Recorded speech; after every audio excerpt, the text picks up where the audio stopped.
오늘 나눌 하나님의 말씀은요, 창세기 41장 37절부터 45절까지 말씀이고요. 저부터 먼저 읽도록 하겠습니다. 바로와 그의 모든 신하가 이 일을 좋게 여긴지라.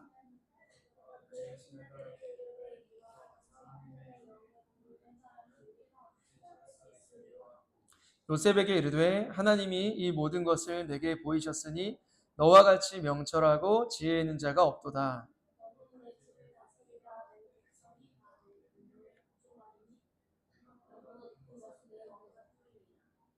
바로가 또 요셉에게 이르되 내가 너를 애굽 온 땅의 총리가 되게 하노라 하고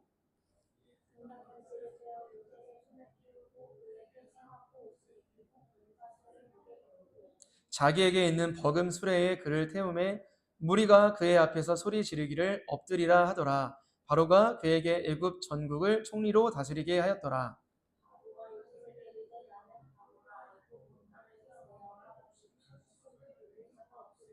함께 읽겠습니다. 그가 요셉의 이름을 사브낫 바네아라 하고 또 온의 제사장 보디베라의 딸 아스낫을 그에게 주어 아내로 삼게 하니라. 요셉이 나가 애굽 온 땅을 순찰하니라. 아멘. 자, 오늘의 말씀의 제목은 이즘과 열매입니다. 자, 질문 하나를 드리겠습니다. 너무 당연한 질문인데요. 자, 여기 앉아 계시는 분들은 어떻게 형통하기를 원하시나요? 형통이라는 말이 좀 어색하시다면 좀 바꿔서 성공하기를 원하시나요? 성공. 어떤 분들은 이렇게 말씀하실 것 같아요. 아니, 목사님, 저는 성공을 원하지는 않습니다. 그저 좀 평탄하게, 순적하게 살기만 하면 됩니다. 성공은 원하지 않아요. 라고 말씀하실 것 같기도 해요. 그런데 잘 생각해 보면, 제가 확신하건대 저를 포함한 모든 사람들은 성공을 갈망합니다. 정말 그래요. 예를 들어 볼게요. 제가 지금 말씀드리는 성공은 꼭 수백억, 수십억을 벌어야 하는 그 거부를 얘기하는 게 아니에요. 그리고 엄청난 명예를 거머쥐는 성공을 의미하는 것은 아니에요. 우리가 하는 크고 작은 모든 일, 계획하는 것들이 잘 되었다면, 또 잘 되기를 바란다면 그것도 성공을 갈망하는 거거든요. 여러분들은 직장에서 어떠한 프로젝트를 맡게 되면 그냥 대충 하자, 그냥 되면 돼, 이게 아니라 당연히 그 프로젝트가 성공적이기를 원할 거예요. 인정받기를 원할 거예요. 자격증을 준비하고 있다면 그 자격증에 합격하기를 원하는 마음이 당연히 있기 때문에 열심히 준비하는 것일 겁니다. 저 또한 목회를 하면서 교회가 건강하게 성장하기를 바라지, 뭐 건강하기를 바라냐, 뭐 성장하기를 바라냐, 이런 마음은 아닐 거라는 거예요. 그래서 이 모든 마음들이 있다면 우리는 당연히 성공을 원하는 본능을 갖고 있다. 성공을 갈망하는 사람들이다. 라고 말할 수 있습니다. 자, 인간이 살아가면서 이러한 성공에 대한 갈망을 품는 것이 잘못된 건가요? 당연한 건가요? 전 당연하다 생각해요. 본능이라고 생각합니다. 그런데 이렇게도 말씀드려 볼게요. 만약에 교회가 목회자가 성도들에게 늘 성공에 대한 갈망을 부추기는 거예요. 그 성공만을 위하여 기도시키는 거예요. 성공한 성경의 인물들을 나열하면서 여러분들도 예를 들어 요셉처럼 순종해야 성공을 할 수 있습니다. 라고 늘 이러한 말씀만 선포된다면 여러분들 생각해 보세요. 옳은 말씀입니까? 틀린 말씀입니까? 이것은요, 여러분 복음이 아니라는 거예요. 성도들의 갈망을 파고들어서 성공에 대한 가스라이팅을 하는 거예요.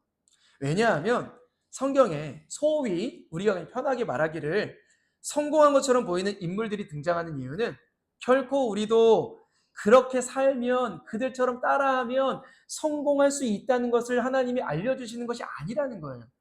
그러한 목적이 아니라는 겁니다. 성경은 결코 성공을 위한 인간의 인생이 아니라고 말해요. 다시 말하면 인간의 목적이 성공이다라고 말하지를 않습니다.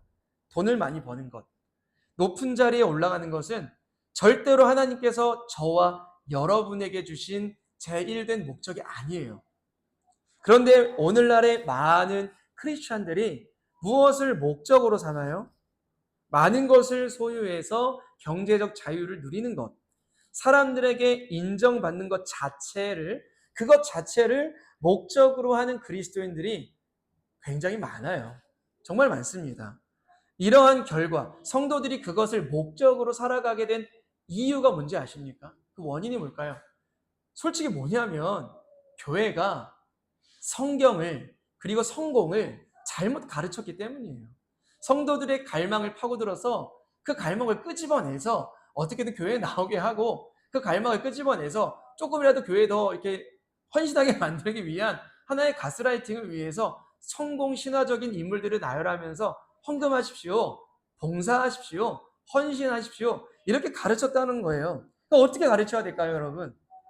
이렇게 가르쳐야 되는 거죠. 우리가 말하는 그러한 성공들, 우리가 편하게 말하는 성공들은 결코 그리스도인의 첫 번째 목적이 인생의 목적이 되어서는 안 됩니다라고 가르쳐야 되는 거예요. 이게 중요해요. 그러한 것들은 우리가 편히 목적으로 삼는 그런 성공적인 것들은 하나님과 이웃을 섬기기 위한 수단입니다라고 가르쳐야 되는 거예요. 수단이라고. 그럼 목적이 뭐예요? 하나님 사랑과 이웃 사랑이죠. 그럼 우리가 성공한 이유가 뭐예요? 그것을 잘 실천하기 위한 수단이 되는 것이죠. 내게 만일 물질이 풍족하다면 그 물질을 통하여 하나님 사랑과 이웃 사랑을 실천할 수 있어요. 그럼 목적이 뭐예요? 하나님 사랑, 이웃 사랑. 수단이 뭐예요? 나의 물질이겠죠. 그 많은 사람들에게 영향을 줄 수 있는 자리에 올라갔다면 그것 자체가 내 인생의 목적이 아니라 그 영향력을 통해서 하나님을 드러내고 하나님께서 주신 말씀을 선포할 수 있는 것이죠. 그렇게 할 수 있는 것입니다. 그러니 우리에게 주어진 소위 성공이라고 말하는 것들은 사실 하나님께서 우리에게 주신 복이라고 말하기보다는 우리에게 주신 하나님의 사명이라고 말하는 것이 옳다라는 거예요.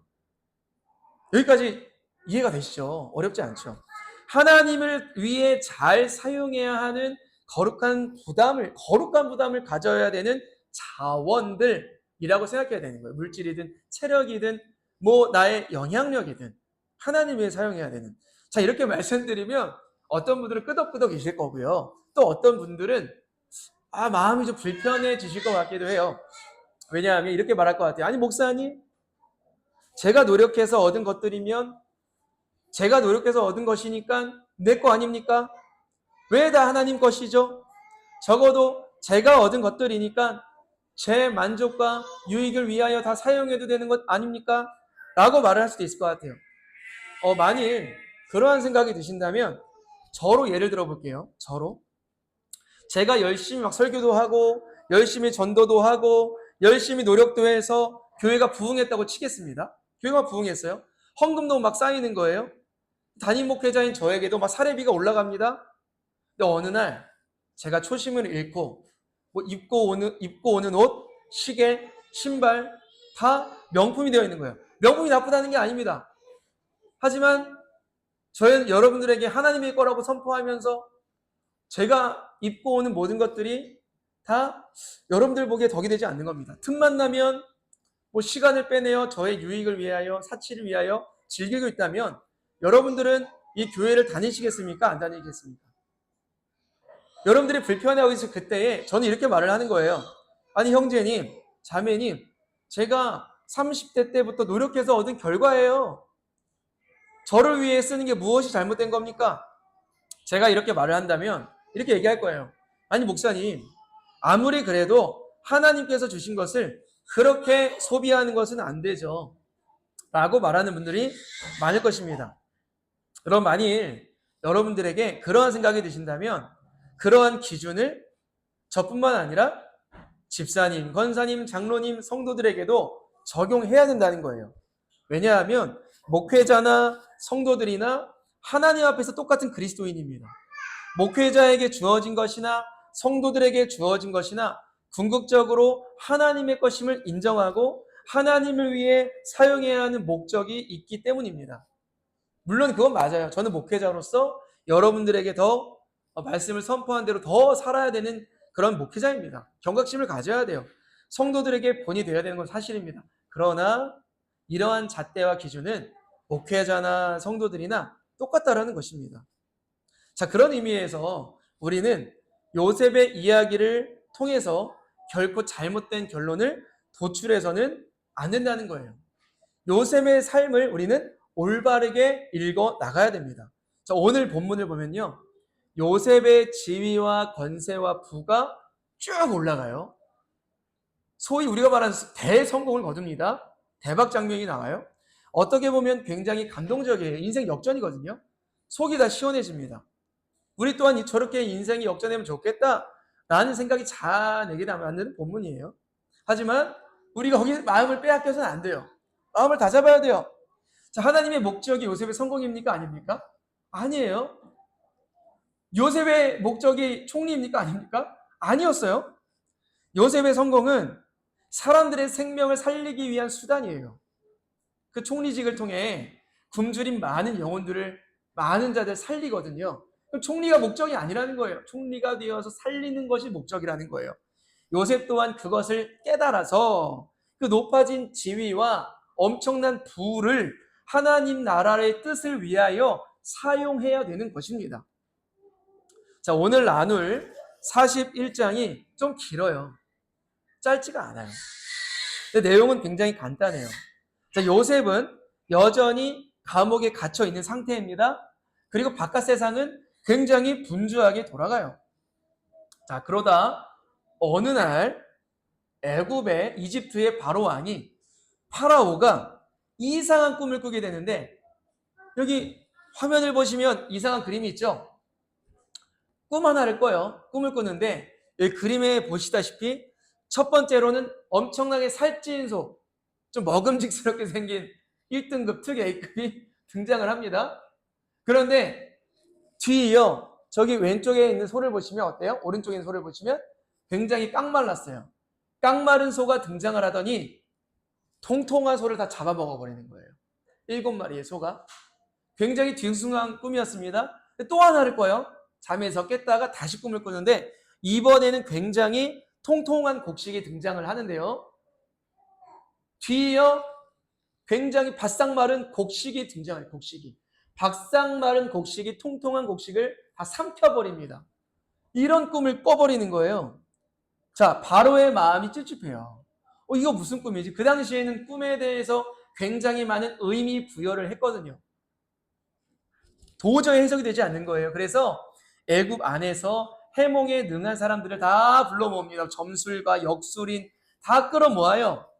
자, 그들에게 야, 빨리 해석해봐 라고 얘기를 합니다. 꿈 이야기를 하면서 해석을 했을까요? 못합니다.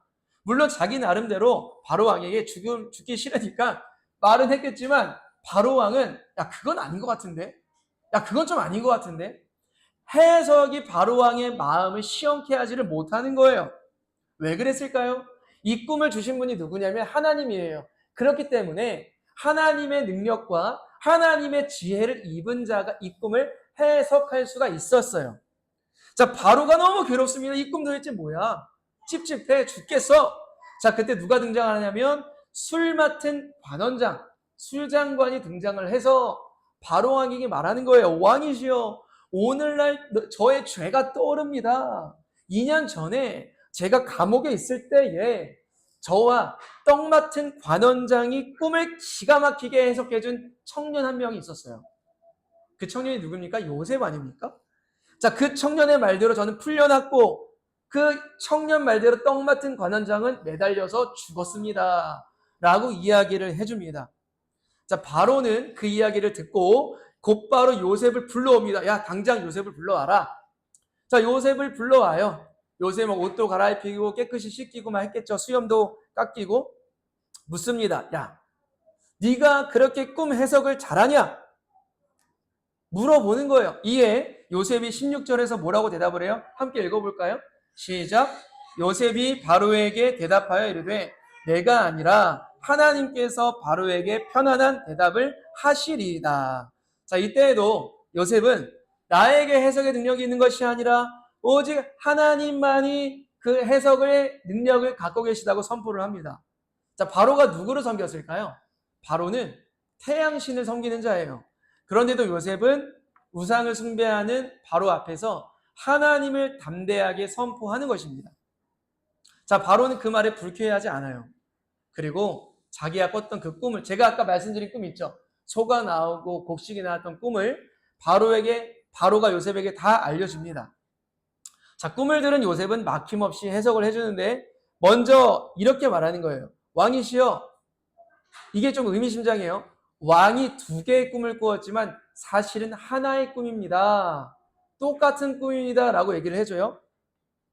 이 말에서 바로는 요셉을 즉시 신뢰했을 거예요. 왜냐하면 바로도 이 두 가지의 꿈이 따로따로 꿈이 아니라 굉장히 연관성이 있는 비슷한 꿈이라고 생각했기 때문입니다. 그리고 그거 아세요? 요셉도 일전에 어릴 적 두 개의 꿈을 꾼 적이 있었죠. 형들이 절하는 꿈을 꾼 적이 있었잖아요. 그러니까 형들의 곡식단이 요셉의 곡식단에 절하는 꿈을 꾼 적이 있었고 그 다음으로는 해와 달과 별들이 요셉에게 절하는 꿈을 꾼 적이 있었는데 이 두 가지의 꿈도 사실 똑같은 꿈이었잖아요. 그런데 바로도 두 가지의 꿈이 사실은 하나의 세트예요. 똑같은 꿈이라는 거예요. 자, 아무튼 요셉의 첫마디를 들은 바로는 굉장히 흡족해하면서 듣는데 뒤이어 요셉이 이런 말을 합니다. 왕의 꿈은 하나님께서 앞으로 하실 일을 미리 보여주신 꿈입니다. 예언의 꿈입니다. 라고 얘기합니다. 7마리의 소나 7마리의 통통한 곡식은 뭘 의미하냐면요. 앞으로 있을 7년간의 대풍년, 엄청나게 농사가 잘 될 것을 예언하는 꿈이라는 거예요. 7년간에. 그리고 뒤이어서 깡마른 소와 말라 비틀어진 곡식 7개가 나왔죠. 그건 무슨 꿈일까요? 대풍년 7년 이후에 대흉년 7년이 있을 것이다. 라는 꿈이라는 거예요. 7년 대풍년, 7년 대흉년이 있을 것이다. 라는 예언적인 꿈이에요. 자, 이렇게 해석을 한 요셉은 꿈만 해석해 주는 것이 아니라 굉장히 멋있게 해결책, 대안책을 제시해요. 그런 일이 있을 것인데 이렇게 해결하십시오라고 얘기를 하는 거예요. 조금 길지만 좀 멋있는 부분이에요. 요셉이 굉장히 멋있게 해결책을 제안하는 것인데요. 함께 읽어보겠습니다. 시작.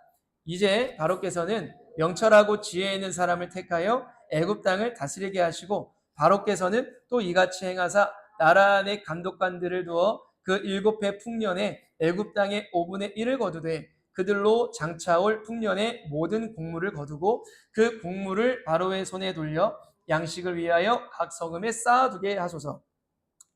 요셉이 막힘없이 해결책을 따다다다닥 제시를 하는데 이렇게 제시할 수 있었던 원인은 저 따라한 거예요?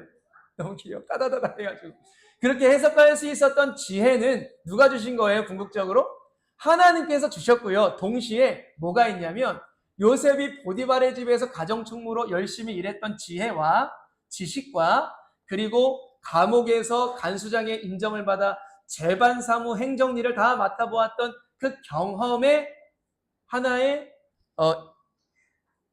요셉의 능력이라는 거예요. 그 경험에서 우러난 능력이라는 것입니다.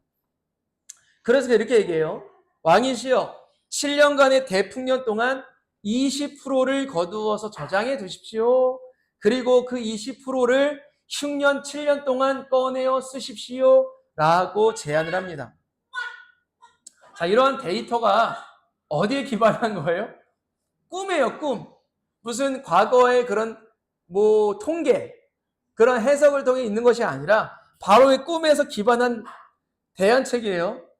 자, 만일 바로가 요셉의 말대로 했는데 꿈대로 되지 않으면 요셉 어떻게 됩니까? 죽어요. 예를 들어서 7년 대풍년이 아니라 3년만 풍년이 오고 다음에 흉년이 온다? 요셉은 사기꾼 되는 거예요. 7년 대풍년이었다가 2년만 흉년이다? 요셉도 사기꾼 되는 거예요. 근데 요셉은 담대히 선포하는 겁니다. 어디서 용기가 나와요? 자신의 인생은 막막해도 적어도 하나님에 대한 확신과 신뢰를 갖고 있었기 때문에 그 높은 권세자 앞에서도 예를 갖추면서도 담대한 모습을 보일 수 있었습니다. 자, 바로는요, 요셉의 이러한 대안책을 듣고 흡족해합니다. 속이 시원해집니다. 그러고선 요셉보다 명철한 사람은 없을 걸로 판단해요.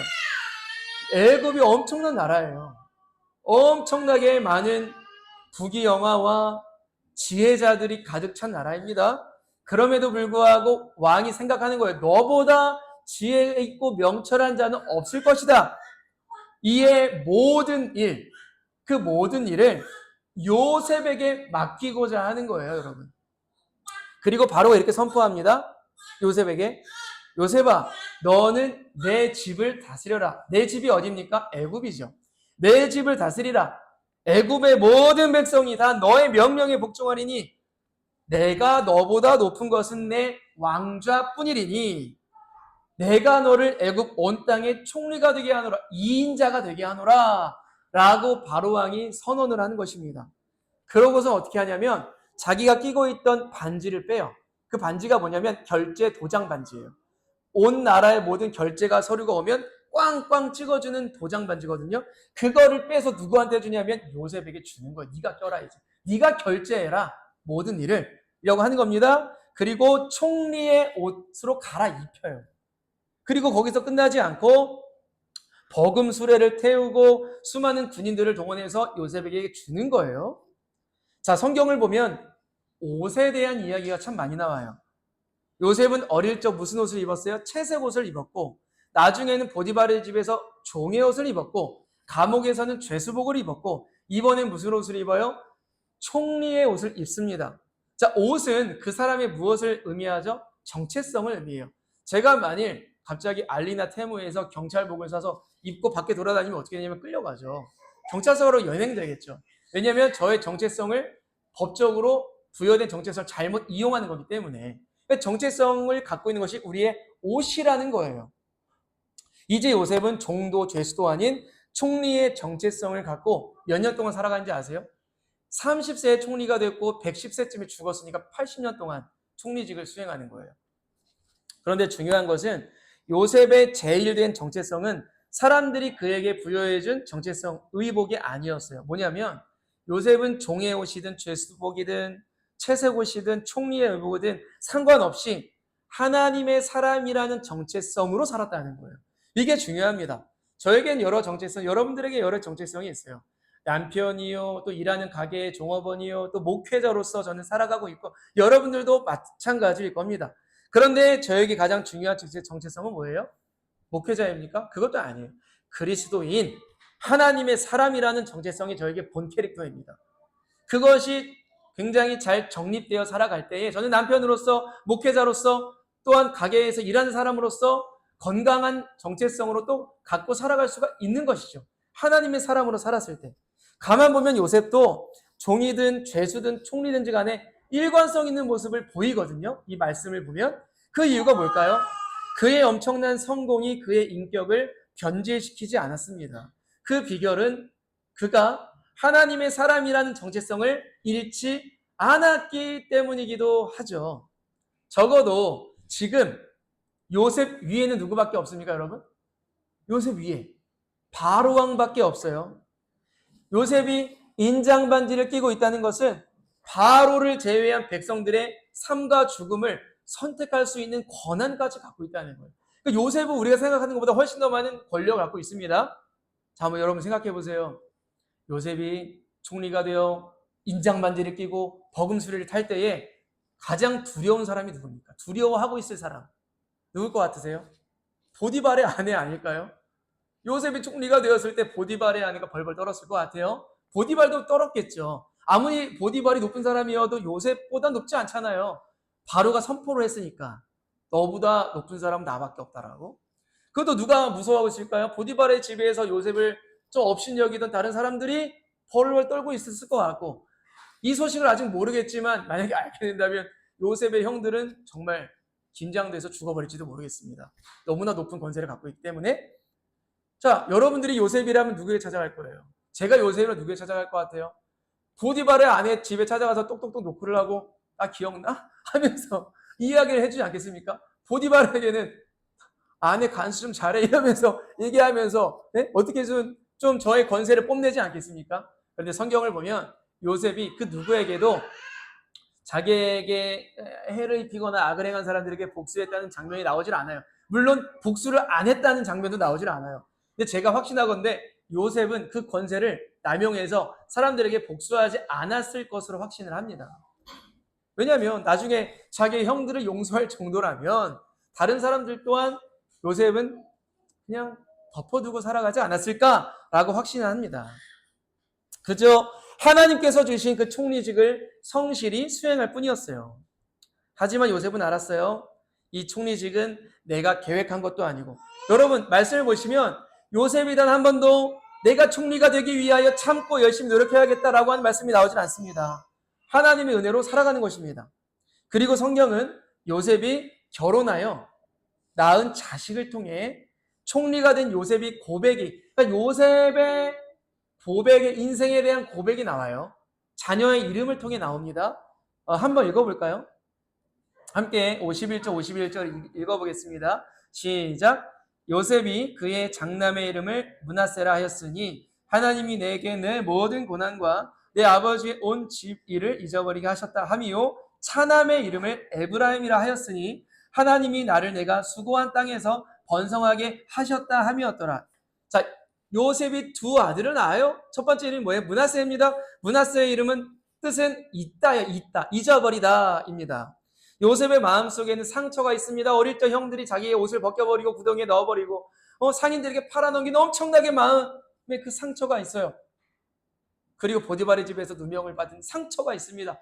술 맡은 거는 자기 잃어버린 상처가 있습니다. 그런데 요셉이 이제 고백하는 거예요. 나를 끌어내릴 만한 엄청난 상처들이 있는데 내가 내 므낫세를 낳고 내 가정이 생김으로 말미암아 그 상처로부터 해방되었다. 그 상처들을 내가 이제 웃으며 얘기할 수 있게 되었다. 자유하게 되었다라고 얘기하는 것입니다. 두 번째 이름 뭐예요? 에브라임. 에브라임의 이름 뜻이면 번성하게 하다. 번성하다라는 뜻인데 그것보다 더 좋은 의미도 있어요. 뭐냐면 열매를 맺다라는 뜻이에요. 요셉이 고백하는 거예요. 내가 하나님을 위해서 수고한 이 땅에서 회복의 열매를 맺게 되었다. 내 인생의 참된 열매를 맛보게 되었다라고 고백을 합니다. 저는 이렇게 생각해요. 요셉이 자기가 받은 상처로부터 자유케 되고 열매를 맺는 삶처럼 저와 여러분들이 겪는 모든 고난과 아픔이 저와 여러분들의 삶을 더 깊은 구덩이로 몰아넣는 것이 아니라 하나님의 계획 가운데 쓰임받는 성장의 과정이 되기를 간절히 원합니다. 너무나 뻔한 말이고 목사님 또 그게 무슨 말이에요? 라고 하겠지만 그렇게 되기를 원해요. 여러분 PTSD라는 단어를 아시죠? PTSD라는 단어가 뭐예요? 외상 후 스트레스 장애입니다. 요즘에 툭하면 초등들도 얘기해요. PTSD 오죠. 막 이러면서 얘기하잖아요. PTSD. 이건 사실 의학적 용어이고 쉽게 말할 수 없는 용어예요. 엄청나게 충격적인 일을 겪었을 때, 예를 들어 내 친구가 뭐 죽어있는 장면을 보거나 엄청나게 큰 충격을 받았을 때 쓰는 게 PTSD입니다. 내가 이것 때문에 충격받아서 못 살겠어라고 막 얘기하잖아요. PTSD. 내가 그 스트레스 때문에 못 살겠어. 나 진짜 힘들어라고 얘기하잖아요. 그런데 요즘 전문가들은 이렇게도 얘기합니다. 외상 후 스트레스 장애도 있지만 어떠한 이들은 외상 후 성장도 겪는다라고도 얘기해요. 어렵죠. 제가 찾아보니까 또 어떤 학자들은 외상 후 성장의 한계점도 썼더라고요, 논문을. 성장 한계점도 있겠죠. 그런데 전 이걸 얘기하고 싶은 거예요. 우리에게는 분명히 외상 후 스트레스 장애뿐만 아니라 하나님 안에서 외상 후 성장도 겪을 수 있다. 누구처럼? 요셉과 같이 말입니다. 그래서 우리의 과거의 상처와 고난에서 벗어나 내 삶에 주신 하나님의 열매를 맛보았다라고 고백도 할 수 있는 것이죠. 저 또한 여러분도 마찬가지겠지만 끝나지 않을 것 같은 어려움 속에 갇혀있다 라는 생각도 들 때가 있습니다. 제가 붙들고 놓치지 않을 것은 제 삶이 주님의 손에 있다는 것입니다. 그걸 붙들고 싶어요. 그리고 저에게 주어진 모든 것들을 주님을 위해 사용하고 싶다는 것입니다. 누구처럼요? 요셉처럼 말이에요. 요셉이 이제 내가 총리가 되었고 높은 곳을 가졌으니 내가 이제 내 뜻대로 살아보겠다가 아니라 이걸 통해 하나님을 위해 사용해 보겠다. 사명으로 생각해 보겠다. 도구요 통로로 써보겠다라고 하는 것입니다. 자, 여러분 이제 마지막입니다. 요셉을 묵상하다 보면 누가 떠오르니까 자연스럽게 예수 그리스도가 떠올라요. 요셉의 인생은 예수 그리스도를 가리키는 인생입니다. 자, 예수님도 요셉과 같이 하늘에 있다가 하늘에 비하면 구덩이요 감옥과 같은 이 땅에 내려오셨습니다. 그리고 그분은 정말 아무런 죄를 짓지 않으셨음에도 불구하고 사람들에게 버림받고 고난당하고 십자가 달려 죽으셨죠. 그런데 거기서 끝나지 않았습니다. 모든 아픔과 고난에 비길 수 없는 영광을 거두셨는데 그것을 성경은 이렇게 표현해요. 요셉이 모든 고난으로부터 총리가 된 것처럼 예수 그리스도의 높아짐을 성경은 이렇게 고백을 합니다. 함께 읽겠습니다. 시작. 그러나 이제 그리스도께서 죽은 자 가운데서 다시 살아나사 잠자는 자들의 첫 열매가 되셨도다. 제가 아까 전에 요셉의 두 번째 아들 에브라임의 뜻이 뭐라고 그랬습니까, 여러분? 열매를 거두다라고 했죠. 예수님께서 모든 고난을 겪으시고 드디어 열매를 거두셨는데 그 열매는 뭐였습니까? 부활의 영광이었습니다. 근데 왜 첫 열매입니까?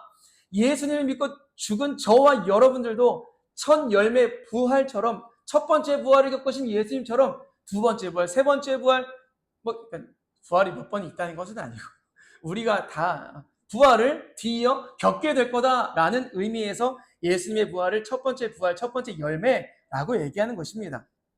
요셉도 자기의 인생 가운데 참된 열매를 맺었다고 표현합니다. 자, 요셉이 그 참된 열매를 맺기까지 하나님과 동행을 했고 묵묵히 하나님의 계획을 믿으며 살아왔어요. 그는 결코 성공이 목적이 아니었습니다. 총리가 목적이 아니었어요. 하나님과 하루하루 동행하며 그분이 주신 그 사명을 매일의 삶 가운데 잘 감당했을 뿐이었어요. 힘들고 어려웠지만. 그리고 그가 이룬 높은 자리 또한 하나님의 계획 가운데 자신을 둘러싼 많은 사람들을 섬기기 위한 도구로 사용합니다. 여러분 질문해 볼게요. 여러분들은 왜 크고 작은 성공을 거두길 원하십니까? 왜 크고 작은 형통을 원하고 계십니까?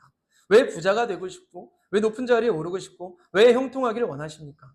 만일 우리가 그것을 원하는데 그 이유가, 그 목적이 믿지 않는 자들과 전혀 차이가 하등이 없다면 오늘 우리는 깊게 고민해 봐야 됩니다. 우리의 삶의 목적이 무엇인지 다시 한번 깊이 있게 고민해 보고 하나님께서 우리에게 주신 모든 자원들, 내게 주신 모든 것들을, 형통케 하신 것들을 그저 나를 위해 쌓아두고 나의 배를 불리기 위한 목적이 아니라 하나님 나라를 위한 수단으로 잘 사용해야 될 것입니다. 그러한 목적과 수단이 잘 설정되고 그렇게 살아갈 때 우리의 고백은 달라지는 거예요. 하나님께서 주시는 참된 열매와 기쁨을 누리게 됩니다. 정말 그럴 거예요. 제가 확신해요. 우리의 인생 자체의 목적이 그냥 성공이 된다면 제가 확신하건대 우리는 그 열매를 맛볼 수 없어요. 돈이 많아진다 한들, 높은 자리에 온다 한들 그 목적 자체를 위해 살아가고 그 목적을 딱 얻었을 때 제가 확신합니다. 조금 좋을 수 있어서 현타가 올 거예요. 내가 이걸 위해 달려왔나? 근데 목적이 바뀌는 거예요. 하나님 나라와 이웃사랑을 위해 살아간다면, 하나님 사랑, 이웃사랑을 위해 살아간다면 그 수단들이 아름답게 쓰여짐을 보며 하나님, 내가 정말 하나님 나라 안에서, 하나님 안에서 참된 열매를 맛보고 살아가네요 하면서 참된 기쁨과 만족을 누리실 겁니다. 그게 성경이 요셉을 통해 말해주고 있는, 우리에게 주시는 교훈이다라는 거예요. 먼저 그의 나라와 그의 의를 구하라. 그리하면 이 모든 것을 너에게 더하시리라. 여기서 목적이 뭐예요? 그의 나라와 그의 의를 구하는 것. 그때 우리에게 주시는 자원들이 수단이 되어 올바르게 잘 사용될 수 있다는 것입니다. 자, 한 주간 또 하나님께 주신, 우리에게 많이 주시는 자원들이 있어요. 시간도 있고 체력도 있고 물질도 있고 여러 가지 있습니다. 그때 우리가 예수 그리스도를 깊이 생각해 보는 겁니다. 그분이 우리의 삶에 원하시는 것이 진정 무엇인가? 주님께서 우리에게 주신 여러 가지 자원들을 어떻게 하면 하나님 사랑과 이웃을 섬기기 위한 도구로 잘 쓸 수 있을 것인가를 한번 깊이 있게 고민해 보며 살아가는 저와 여러분들 되시기를 주님의 이름으로 축복합니다.